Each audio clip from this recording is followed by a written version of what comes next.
മുഖ്യമന്ത്രിയുടെയും മന്ത്രിമാരുടെയും phone ചോർത്തിയെന്ന PV. Anwar എം.എൽ.എയുടെ ആരോപണത്തിൽ ഇടപെട്ട് governor Arif Muhammad Khan.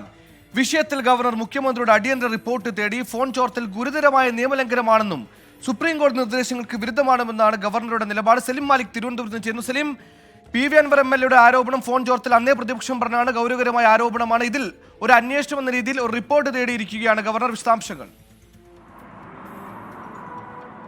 Suhail, സർക്കാരിനും പ്രത്യേകിച്ച് LDF-നും കൂടുതൽ കുരുക്കും മുറുകുന്ന നിലയിലുള്ള ഓരോ വാർത്തകളാണ് ഓരോ ദിവസവും പുറത്തു വന്നുകൊണ്ടിരിക്കുന്നത്. അതിനിടയിലാണ് പി.വി. അൻവർ വെളിപ്പെടുത്തിയ പൊളിറ്റിക്കൽ ബോംബ്. അതിന് പിന്നാലെ ഓരോന്നോരോന്നായി ഇങ്ങനെ വരുന്നു. ഏറ്റവും ഒടുവിൽ ഗവർണർ കൂടി അതുമായി ബന്ധപ്പെട്ട് ഇടപെടുന്നു, സർക്കാരിനെ പ്രതിരോധത്തിലാക്കുന്നു എന്നുള്ളതാണ് ഈ ഘട്ടത്തിൽ നമുക്ക് പറയാൻ കഴിയുന്ന പ്രധാനപ്പെട്ട കാര്യം. അതിൽ തന്നെ ഏറ്റവും പ്രധാനം, അത് കേവലം ഒരു റിപ്പോർട്ട് മാത്രമല്ല തേടുന്നത്, റിപ്പോർട്ടും ഒപ്പം തന്നെ അതിലെ നടപടി റിപ്പോർട്ടും വേണമെന്നുള്ള കടുപ്പിച്ച സ്വരത്തിലാണ് രാജ്ഭവൻ മുഖ്യമന്ത്രിയോട് ഈ റിപ്പോർട്ട് ആവശ്യപ്പെട്ടിരിക്കുന്നത്. അതുകൊണ്ട് തന്നെ എന്ത് സംഭവിച്ചു എന്ന റിപ്പോർട്ടും അതിനൊപ്പം വളരെ വൈകാതെ തന്നെ അതിൽ എന്ത് നടപടി സ്വീകരിച്ചു എന്ന റിപ്പോർട്ടും വേണം. ഇത് വളരെ ഗൗരവത്തിലുള്ളൊരു ആരോപണമാണ് എന്നുള്ളതാണ് പറയുന്നത്. അത് ഈ ADGP അജിത് കുമാറും അദ്ദേഹവുമായി ബന്ധപ്പെട്ട പോലീസ് ഉദ്യോഗസ്ഥരും ഫോൺ ചോർത്തുന്നു എന്നുള്ളത് മാത്രമല്ല അതിലെ ഗൗരവകരമായ കാര്യം.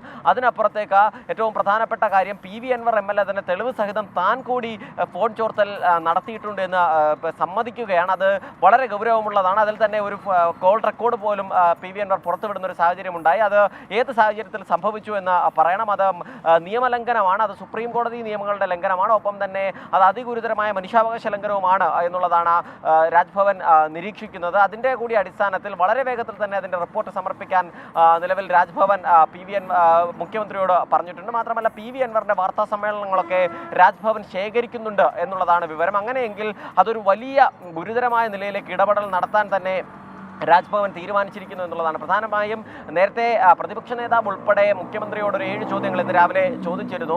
അതിന് ഒരുപക്ഷെ മുഖ്യമന്ത്രിക്ക് മറുപടി പറയാതെ ഒഴിഞ്ഞു മാറാൻ കഴിയും. പക്ഷേ അങ്ങനെയല്ല, ഗവർണറുടെ ചോദ്യത്തിന് നിയമപരമായി തന്നെ മുഖ്യമന്ത്രിക്ക് മറുപടി നൽകേണ്ട, റിപ്പോർട്ട് നൽകേണ്ട ബാധ്യതയുണ്ട്. അതുകൊണ്ട് ഈ വിഷയത്തിൽ എന്ത് നടപടി സ്വീകരിച്ചു എന്ന് മുഖ്യമന്ത്രി മറുപടി കൊടുക്കുന്നത് എന്തായിരിക്കും എന്നുള്ളത് കാണാൻ ഒരു രാഷ്ട്രീയ ആകാംക്ഷ കൂടിയുണ്ട്. മാത്രമല്ല ഇതുമായി ബന്ധപ്പെട്ട് പലവിധ ആരോപണങ്ങളും നേരത്തെ തന്നെ ഉയർന്നു വന്നിരുന്നു. അത് ADGP ഒപ്പം തന്നെ RSS നേതാക്കളുമായുള്ള സന്ദർശനം, ഈ ഫോൺ ചോർത്തൽ, ഇതിലെ ദുരൂഹ ഇടപാടുകൾ, കേസ് അട്ടിമറിക്കൽ തുടങ്ങി സ്വർണ്ണക്കടത്ത് വരെയുള്ള വലിയ വലിയ ആരോപണങ്ങൾ പി.വി. അൻവർ വെളിപ്പെടുത്തിയ പൊളിറ്റിക്കൽ ബോംബിലുണ്ടായിരുന്നു. പക്ഷേ അതിൽ ഏറ്റവും കുറഞ്ഞ ചർച്ചയായി വന്നത് ഈ ഫോൺ ചോർത്തൽ തന്നെയായിരുന്നു. പ്രതിപക്ഷം പോലും വേണ്ട വിധത്തിൽ ഏറ്റെടുത്തിട്ടില്ലാത്ത ഒരു കാര്യമായിരുന്നു. പക്ഷേ അതിഗുരുതരമായ ഒരു പ്രശ്നം അതിൽ ഉണ്ട് എന്നുള്ളത് രാജ്ഭവൻ തന്നെ നിരീക്ഷിക്കുന്നു. അതുകൊണ്ട് തന്നെയാണ് പ്രത്യേകിച്ചും RSS ഈ M.R. അജിത് കുമാർ കൂടിക്കാഴ്ച പോലും വിവാദമായിരിക്കുന്ന പശ്ചാത്തലത്തിൽ മറ്റൊരു നിലയിലേക്ക് പി.വി. അൻവറിന്റെ വെളിപ്പെടുത്തലിനെ മറ്റൊരു ആംഗിളിലേക്ക് കൂടി പ്ലേസ് ചെയ്യുന്നു രാജ്ഭവൻ എന്നുള്ളതാണ്.